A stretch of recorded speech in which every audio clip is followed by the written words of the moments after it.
Question साफ सुथरे थे, ज्यादा टफ नहीं थे। नेक्स्ट क्वेश्चन देखो क्या कह रहा है। An object is moving with an acceleration of constant magnitude in a curved path. Okay, एक कर्व्ड पाथ है, मैग्नीट्यूड उसका एक्सेलरेशन का कांस्टेंट है। देखो जनरली क्या होता है ना, जब भी कर्व्ड पाथ होता है दो टाइप की एक्सेलरेशन होती है। एक हमारे पास होती है सेंट्रीपिटल एक्सेलरेशन जो कि होती है हमारे पास v स्क्वायर बाय r या फिर रेडियस ऑफ कर्वेचर जो भी रिक्वायरमेंट है। एक होते हैं हमारे पास टेंजेंशियल एक्सेलरेशन, और जनरली अगर मैं वेलोसिटी की बात करूं, लेट्स से वेलोसिटी इसके टेंजेंट है ये। अब इसने कहा है कि moving with an acceleration of constant magnitude.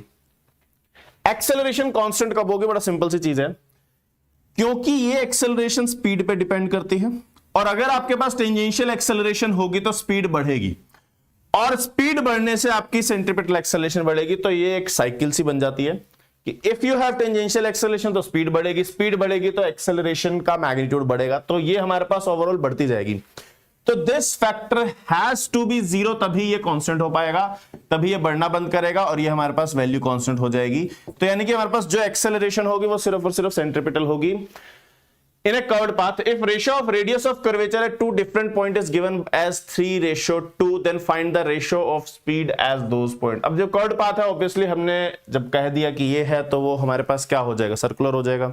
Circular case में ऐसा मिल जाएगा। तो then find the ratio of speed at those point. चलो सर्कुलर नहीं भी है, हमें तो क्या चाहिए? सिर्फ और सिर्फ रेशियो चाहिए। तो हम क्या कहेंगे कि देखो इसमें हमारे पास देन जो हमारे पास रेडियस ऑफ कर्वेचर का फॉर्मूला होता है वो होता है v square by a perpendicular. वो एक्सेलरेशन जो स्पीड के परपेंडिकुलर है, यहां पर वो सेंट्रीपिटल एक्सेलरेशन है, और क्योंकि इसका मैग्नीट्यूड कांस्टेंट है, अगर इसने बोला है कि two different point is given as 3:2, rho is directly proportional to v square होने का मतलब है v will directly proportional to square root of रो।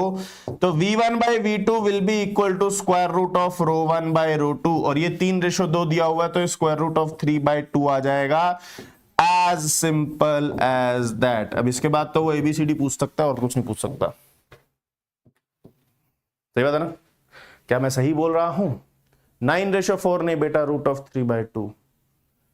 3:4 दिया हुआ था, मतलब ठीक है, अगर 3:4 दिया होता रूट ऑफ 3/4 आ जाएगा, जैसा भी था। ठीक है, मतलब आपको ये करना है।